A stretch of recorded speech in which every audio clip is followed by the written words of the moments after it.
Dad? No, my dad is.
It's 5 minutes after the hour of 10 o'clock.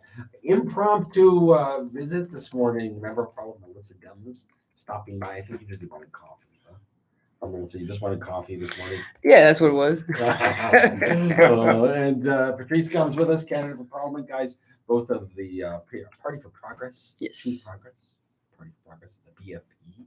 Welcome, guys. Listen, to be 100% honest, I'm glad you both come in this morning because I want to just just hit the nail on the head and address some just nonsense that has been floating around out on WhatsApp and social media. And so I know both of you. I know a whole bunch of your candidates, members of your team, for a very, very long time. So please raise your right hands. I swear to tell the whole truth, nothing but the truth. So help me God. I swear, I do. Perfect. It's the Law and Order episode. You're both married now. He said I do. So, the one thing that I like about the PFP is and it's in everything that you guys do in all of in the manifesto. Everything talks about integrity. Yeah. And using that as a basis for progress. You guys were fundamental in getting rid of the voting curtain to increase integrity in the voting booth. You've always been steadfastly strong about integrity and honesty. And then when I read nonsense that someone's saying that the PFP is buying votes, I have to chuckle because I'm just like, I know you guys. Yeah. And that's just not, I mean, what the hell is going on? So I think my grandmother used to say, hogs don't rub up on a dirty wall. And that's basically, I think, what's happening here. So there's very little, we have been very transparent, very honest, very blunt in our representation in Parliament, in the way that we campaign, in the way that we operate as a unit. And you got to find something, and It's not very creative. It's not very imaginative, which is not surprising. Yeah. But at the same time, it's something that we take very seriously. These types of attacks on our integrity, and that's why the two persons came to me about it yesterday, and I said, all right, let's nip it in the bud. And we took it upon ourselves as a party to make a post on our Facebook page, and to just let it be known that if you have any type of WhatsApp message, text message, whatever, Facebook message, from anyone claiming to be representing PFP, asking to give you money for your vote, to reach out to us. Send an email, send a WhatsApp to our WhatsApp number, and we will handle it in confidence. Yeah, in confidence, and we will handle it, because one thing we've proven as well is that we're not shy to address when the issue is when the call is coming from inside the house. Like, we're not shy to address that issue and to deal with it. And if somebody has to be pulled up, if somebody has to be removed, then that'll happen. Yeah. Yeah. I think for me, it's, just piggybacking what Melissa said, I was in a previous interview and it came up, the discussion, like when Melissa said about, when people have nothing to sort of go on, it becomes more and more radical what they say. Yeah. So just about before the holidays, there was discussion about Melissa's sexuality. And that was the big thing. That was the big thing too. Guess what? PFP has no scandals. We haven't given anyone land. We haven't stolen money from the country. So let's piggyback on something that was already known since 4 years ago when she first ran. That wasn't an issue, but now is an issue. So that didn't stick. But why is And here that we are. relevant? It's not relevant to anything. I mean, guess I find it it's interesting mine. because, the personal lives of so many past and present members of parliament and ministers are sometimes even illegal. And it's not a discussion point. Melissa's doing something behind closed doors, not illegal. She hasn't given her girlfriend anything. She hasn't given anyone any land or a job or fixed their house. But that's something that's a discussion point for some reason Yeah. to try and bait votes against PFP. Yeah. And here we are. They didn't stick, so here we are. We're now buying votes. Yeah. So, week out. and I say again, like, it's that concept of the hog and the dirty wall. Like, they'll rub it on a clean wall. Yep. So that's what's being attempted, and I understand it. It's politics, but I think that again, everyone who comes near or into this party knows, like, we don't play. If we'll give you a chance or two, and then we'll have a conversation with you. And if you don't want to have that conversation, then guess what? You get a letter and you're out. And it's happened before. And we've done it before, so I'll do it again. We do not hesitate on that. Well, this is why I like you guys, because there's no BS. Yeah. Right? It's the truth. Don't like it, get out. Yeah. Right? Yeah. And, so as you guys know, I'm a Rotarian through and through. And, we have what we call the four-way test. Yeah. The first thing is the The truth. truth. Right? And if it's not the truth, if you can't live by that, Yeah. you certainly can't live by the second one. Is it fair Good to all? one. Yes, Otherwise, exactly. just get out. Yep. Just Yep. get out. I have no tolerance for people that want to play games. And the minute you find out who's playing games, you let me know, Yeah. because we're going to let everybody know loud and clear. Yeah. Because listen, as a business owner, as a taxpayer, as a resident of this island that doesn't have the right to vote, it infuriates me when I see people playing these games. Yeah. And I'm not going to stand for it Yeah. at all. No, I can imagine that. And, that's why I said for me, we wanted to address it. We want to get ahead of it, because that's what happens, right? Something like this, rumor starts to circulate, and most parties do a little shutdown. They don't talk about it, etc. And then it kind of explodes. I'm like, no, we're going to get ahead of it. We're going to make a post and say, it's come to our attention, that this is being said. So if you have alleged proof, send it.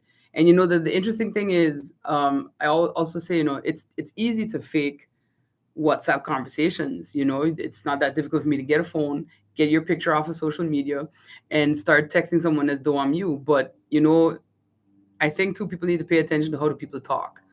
Persons have in the past, when I've been in previous jobs, claimed that they got an email from me, and I'm like, do you think that I write like that? I don't write like that. My grammar is impeccable.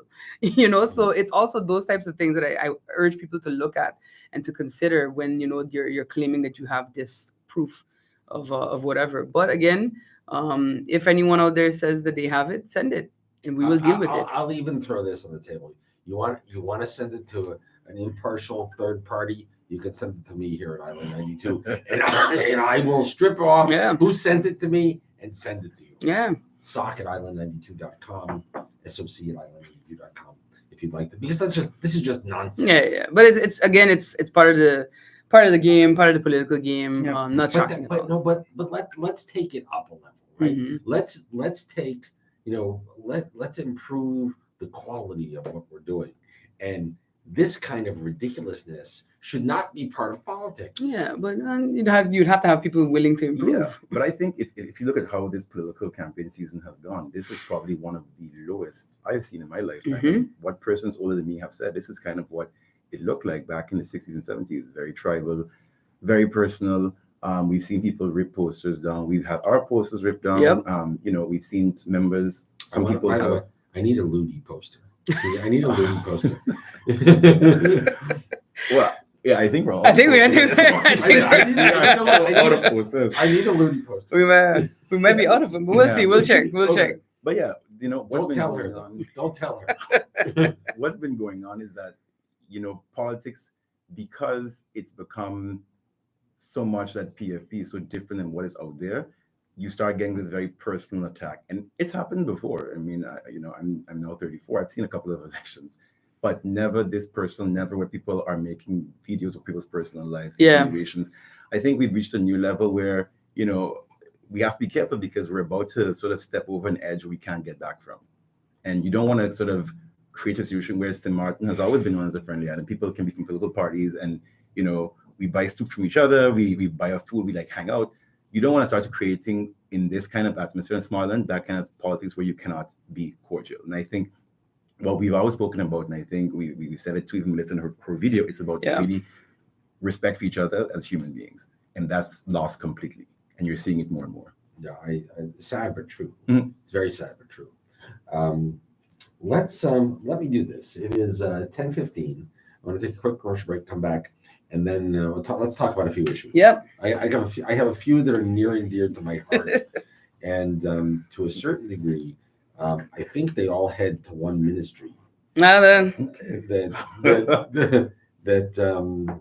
And it's not the ministry that you're part of. No, Patrice. you tend to be okay. You guys align with general affairs, yeah? Yeah, foreign affairs and general affairs. Yeah, that's right. Okay, so I'm not going there, Okay. but I do have a few things that I want to connect on. It is 10:15 right here in the Northeast Caribbean. We'll be right back.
to the program, Melissa Gumbs, Member of Parliament, the Honorable Melissa Gumbs, is with us, along with candidate for Parliament, Patrice Gumbs as well. So you guys are cousins. Yes. Okay.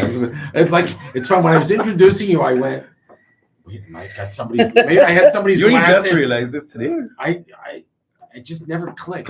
Yeah. It just never clicked. And as I'm like introducing you guys to go on the air, I'm like, oh my God, I forgot somebody's name. Oh. I hesitated. I'm like, no, you're right. Because we've known each other for years, but it never clicked. Yeah. It never clicked. So I want to talk about GEB and the notion of renewable energy, because it just blows my mind with 365 days of some sunshine every day. You know, it's rare that we have a day without some sun. Yeah. That we have not thoroughly embraced alternative energy, specifically solar. Yeah. And what do we need to do to force our public utility, that is a company that is a government-owned company, which, and I know they have a new term that they like better than government-owned company, but the company is owned by the government of St. Martin on behalf of the citizens of St. Martin, right? So at the end of the day, it's our tax dollars that are funding that, and it's our, if we get a bill and we can actually pay our bill, that's funding it. But what do we have to do to get them to get their proverbial act in gear? Because little SEPA can do it. Yeah. You know, big communities in the United States are bigger than us.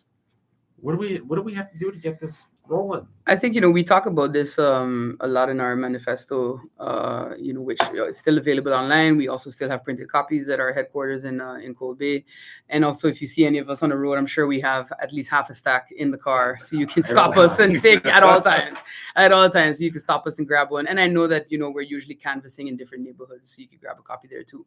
But we talk about that, and we talk a bit about how it's really just about the will, I think, Sock, to be honest. I think GB has had renewable energy as a part of its concession, albeit a small 2% part, but not much has moved forward. And in the past, when I listened to, past managers, whether interim or not, a lot have seemed hesitant to kind of take that step forward. And it's really just about deciding we're going to do this.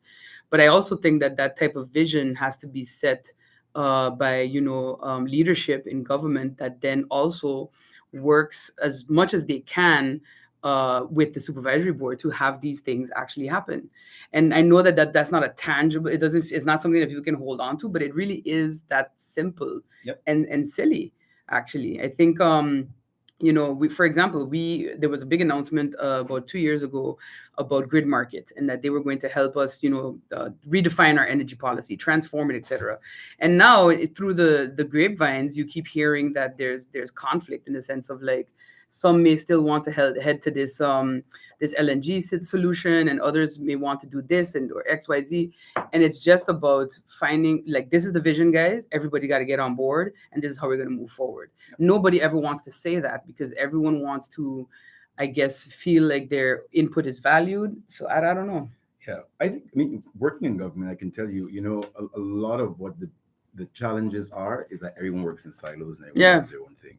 So you have, for example, the prime minister is in charge of things like development, and there's a massive push for sustainable development goals and renewable energies. Then you have Romy, who does sticks primarily to heavy fuel, and then you have the TAI wants to do LNG because the cruise ships have to do plug-ins and LNG soon. So all of these three different ministries are doing this, and no one's actually coming together to make a concise plan. And 2% is what GB should have been doing years ago. The regional average now is 25%, and we can't even get 1%. Yeah. So we're actually going against our own concession agreement. And the idea of what Grid Mark was supposed to do was help GB transform, not take it over, transform it into a new energy company provider. And things become political, and here we are. So you come from private sector, Melissa, right? So when you think about a company, right? You look at somebody's profit and loss statement. you have revenue, you have expenses, and at the end of the day, you have your profit. Yeah. Simple, and you can grow a company by increasing, make it more profitable by increasing revenue, or you can make a company more profitable by reducing expenses. Yeah. And if you make a capital investment that's expensed over the life of the investment, like solar panels, and you can, this will all just make more even better than this, right? What if you said, I'm going to take all the people that already have solar that are feeding back to the grid and said, listen, I'm going to give you 50% on you give me X kilowatt hours, I'll give you 50% of what I resell it for. You get a credit on your bill. It's like net metering, right? Yeah. At which point they have to run the generators less, they need less fuel, reducing our operational expenses. And you're relying on people that already have solar. You're encouraging others to put solar in and feed the grid. Yeah. And okay, you're going to create less revenue, but you're going to reduce your expenses. Yeah. You make yourself more profitable. Yeah. Why is this so hard to understand?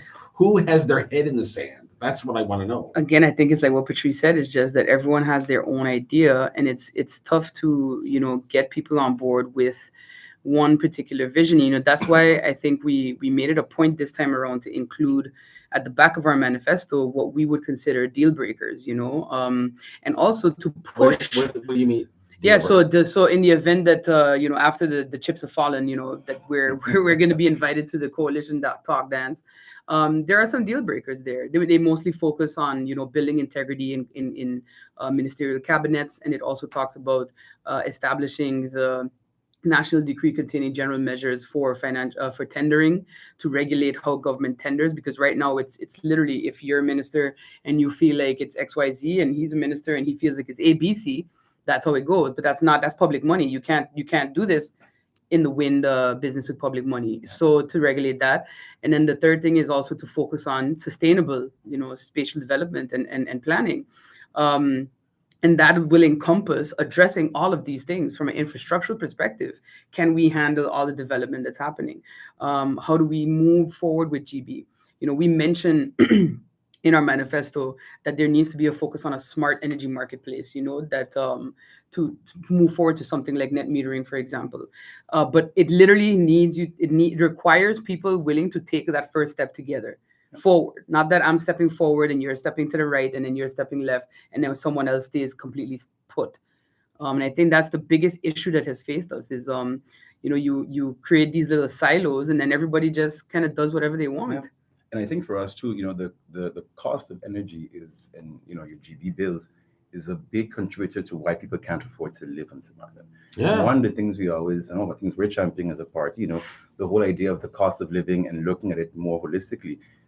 If people earn, we now have $1,000 minimum wage, give or take. If $500 of that is going towards GEBE, but with renewable energy, only $300 can. I have $200 additional dollars to make my cost of living actually more affordable. Yeah, hands down. So you have to look from a holistic point of view, and it's not only just about saving the energy, saving the planet. It's also about putting more money in people's pockets. Yeah, that, and I think to just break it down succinctly, I think. It's also about respect in government for each other and for each other's authority and each other's role. At the end of the day, energy, climate change, energy policy, energy infrastructure, all of that is kind of falls under the UN Sustainable Development Goals, right? And those are being pulled by the Prime Minister. They're on her posters, they're everywhere. So why are we not showing the respect to the Prime Minister? In that regard, that the energy policy and focus on how are we going to move forward from an energy infrastructure perspective, that's in her hands. She's the trekker, in Dutch is what they say, of that revolution. So just let it happen. But no, it's I must be the one, because I want to be the one who's there to cut the ribbon, who's there to take the poster, who's there to dust off the first solar panel in a solar park, etc. And until we get away from that, until we get away from egos in government, it's not going to change. It's sad. Yeah. It's sad for the taxpayers. Very. Sad. I don't know if they know that it's public money that they're bothering with. Well, here's the other thing too, right? Like, so GB spent all of this time upgrading their electric meters to digital meters. So like Yeah. for the one I have at my house, which is a digital meter, I can walk out. The meter is tracking Mhm. everything that I'm exporting back Yeah. to the grid. Mhm. Yeah. So you have it. Yeah. Right? You know, so Utilize it to its full Yeah. potential. But we do that a lot here too. We I put just we put think in a tech solution and it's then what Yeah. they're doing is theft. What GB is doing is theft. Yeah. I'm sorry, that's theft. yeah. I just think what we need to do, and I think there's a lot of sort of individual home initiatives being taken. A lot of people have solar panels. A lot of people have battery cells. Government just has to make it legal. They have to allow it, and they have to allow GB to sort of say, actually, yeah, you can actually feed back to the grid, because right now it's actually legal. So everyone's doing all this, now it's being wasted. And government's role again is to make policies that make sense. How are we in a hurricane belt in climate change, and we're not actually building resiliency? We're still importing heavy fuel. We're still having these crazy bills on to sort of the population. And again, where do you find, like we just said again, again, the political will is all it takes. Yeah. It's there. It's really that The simple. science is there. The will is there. We've seen the hurricanes come. We need to do a lot more to build resiliency, which has been the catchphrase of the past 4 years. But yeah, building resiliency doesn't mean just rebuilding the same house the same way. It's not resilient. Yeah. Sad. Very sad. Very, very sad. Having said that, what if you had to pick one topic that I think is near and dear to you guys as candidates? You each get one. Where do we go next? I think for us as well, I think from our party we have two that are sort of very strong. I think education is the first. Yeah. I think we've profiled our party very much on the value of education. I've actually heard the other day another candidate, another party state that, don't pick the persons who are educated, pick those who can do the job, and I can do the job. And then the following question was responding to, well, education is near and dear to my heart. And I'm like, well, it can be, because again, our thing has always been don't pick the people that are educated. So there's this anti-education, anti-intellectual, that's just anti-academic movement that's yeah. global, but it's also very much here. My whole thing is like that all the time, right? Yeah. I've worked in government for 10 years. When you have members of parliament and ministers who come in who don't have education and have to learn on the spot all of a sudden what is the UN, or actually, I didn't know we do foreign affairs here, or I didn't know that was the procedure to apply for a permit. We've had about 18-month governments. You spend about 9 of those months educating people on what the world is like and what Samaritan government is like. So the more educated you are, the more time you save, and you can actually think and innovate fast and get more stuff done quicker. Pretty much. So this anti-intellect that's been going around, it actually costs the people money and costs you, the taxpayer, much more money, because people spend most of their term trying to figure out what to do. Yeah. And when they finally get it, hey, it's election time, next batch coming in. So Scary. for us, we're very much in pushing education. That's looking at how we can reform the education curriculum, moving away from the traditional idea of chalk and blackboard style of education, implementing STEAM, so science, technology, engineering, arts, and mathematics. How do you connect technology for education to make kids ready for actually 21st century jobs in a 21st century world? Which are already here. Yeah. And the other thing is that education is not training. Yeah. No. Training is teaching you to do a task. Yeah. Education is teaching you to think. Yeah. Critically. Precisely. And that's what we need, and that's what we lack. Yeah. Big time. Critical Big thinking. time. And it's okay. And then we have a cultural issue too, where we don't like to criticize, right? We need to change that. It's okay for us to disagree. Yeah. And just because we disagree doesn't mean we can't go out to dinner and be friends. Yeah, exactly. No, it's about separating the personal from the professional, and I say it often, and coming from private sector, you learn that very quickly. Like, we can have a drink together, but I don't know if I could work with you. And that's all right. If professionally there's a hiccup, doesn't mean that personally there has to be a hiccup, but here everything is kind of bundled together. Yeah. Everything is personal. And that's really not the way that it's that anything is going to move forward or work. If you're not able to compartmentalize in that way and just say, well, I get it, but let's go out and have a beer either way. No. So education, what's yours? Well, as a party, it's education. For me, I think it's also this campaign, this last 4 years in Parliament, has been about improving governance at all levels, whether it's in government, it's at the government-related companies, government-related entities, just improving how we approach those things, because it's good governance, corporate governance is not about just taking a course and boom bam, all of a sudden you're going to be it's about actually living that in every facet of your life. Because you have to do that. You have to make sure that all the checks and balances are in place.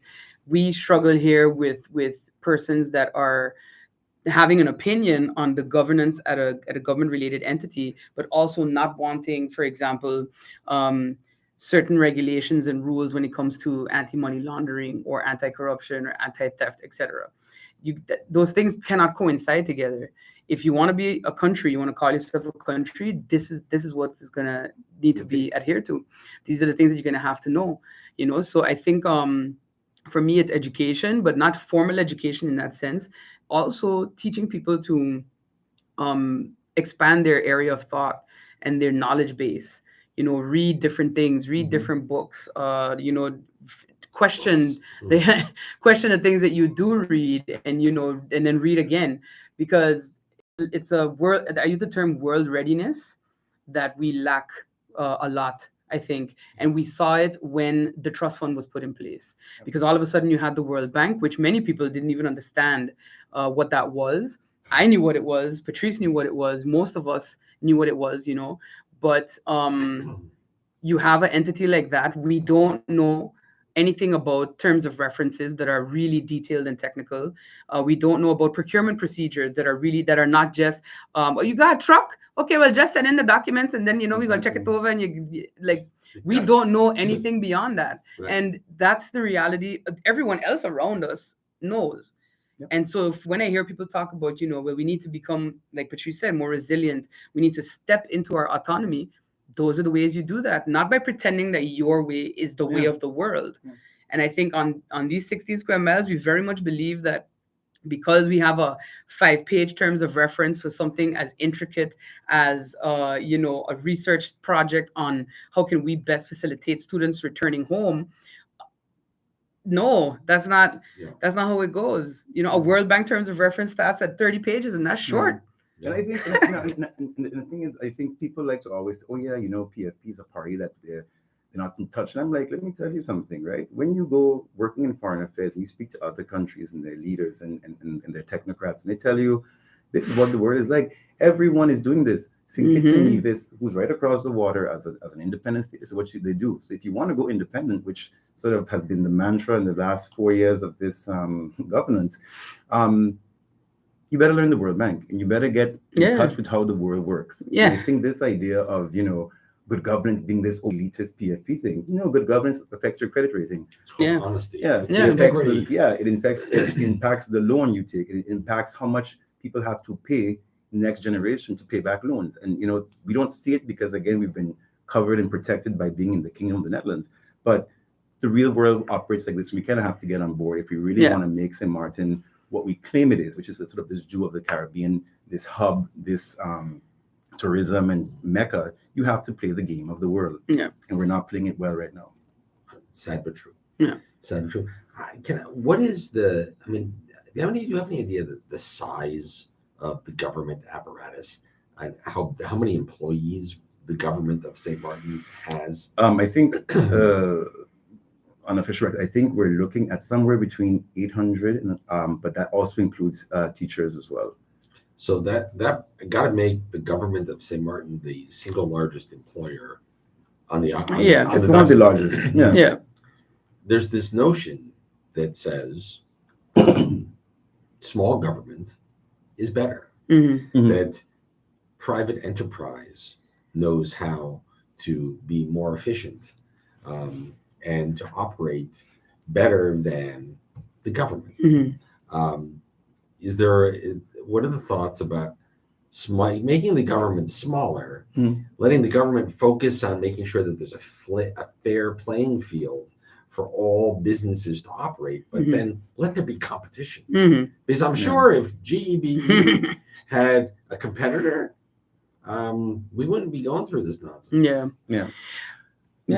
So I think working government, the government seems big, and I'll tell you one of the saddest parts is that the government has for a very long time been used as a political gift. So, okay, thanks for the support. You have a cousin that needs a job. We There have you an go. opening here. Here Yep. it goes. So the government is big, but a lot of the government doesn't have is what actually a country needs to push and develop policy. So in our big sort of government building that we sit in, we only have about 40 people who actually do policy and legal. We have a legal affairs department now, which exists of a couple of people. It's understaffed.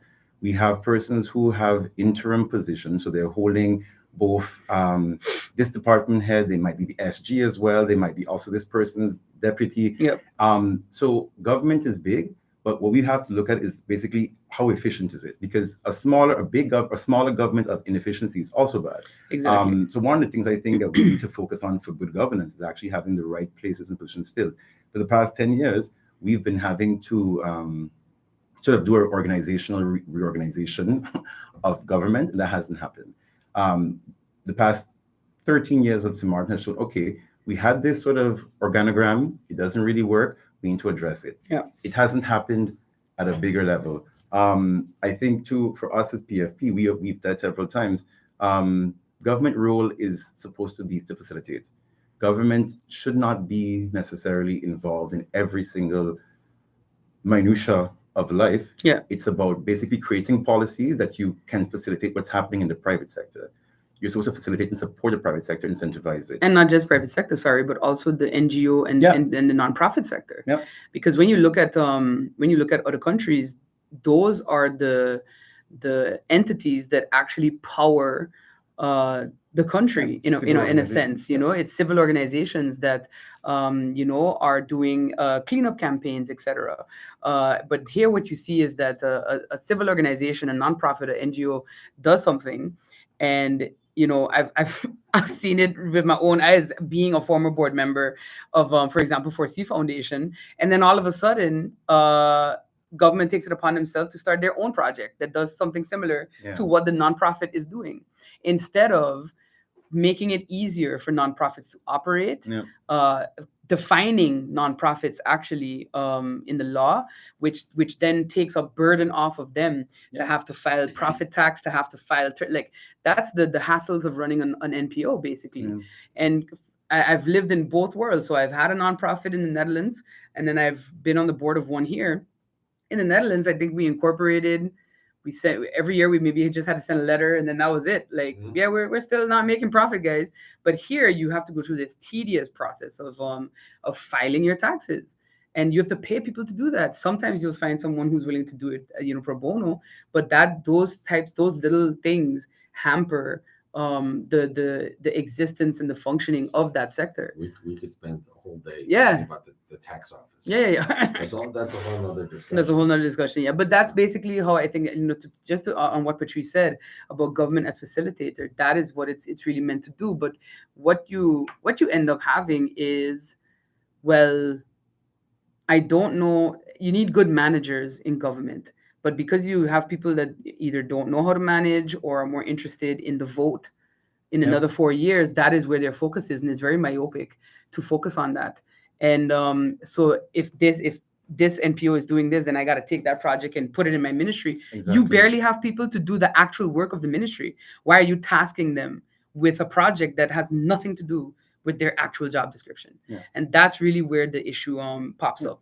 Yeah, I would have to venture to think that our government is way too big, and way too the people that we have are not in the right positions. Yeah. And you almost do, and I think in the 90s we would have called it a huge re-engineering project, right? Where we have to kind of re-engineer and rethink the way that we govern and the way that the government operates. Because for me, and I think the PFP would agree with me on this, is government's job is not to run people's lives. No. Right? And big government tends to try and do that. Yeah. Guys, I want to thank you for coming in. Thank you. And I know it was a little you know, Impromptu. up. Impromptu. I like impromptu. It works. Yeah. Final word on the vote buying nonsense. No, I think, like I said, if you have alleged proof of this, and also if you have it from any party, actually report it. Report it to us if it deals with us, and then report it to the authorities, because I think that until people start to say these things, these public secrets out loud, nothing is going to actually move forward. And just remember that if you are the type of person that is going to sell your vote, think of the damage that is done to you after that $300, $400, $500 is gone. Because I think people need to also start quantifying like the impact of that level of corruption, the impact of selling their vote, and putting people into parliament and into government that do not have their best interests at heart. People have lived and died for the right to vote. Yes. Yep. Don't sell that short. Yeah. Don't sell your vote for $300, $400, $500. Yeah. You're worth way more than that. Don't do that. And It's by that he wrong. means you're worth good representation. So don't sell your Bingo. vote at all. Don't sell your vote. It's wrong. It's unethical. Yeah, it is. Don't ever do that. Yeah. Your integrity is simply priceless. Yeah. Guys, thank you so much. Thanks for having Thank us. you for Hawk. having us. Keep me posted. Let me know what's going on. The door is always open. Will do. Stop by for coffee anytime. Yes, sir. All right. Deal. It is 10:45 on the dot. Let me get caught up. A few commercial breaks.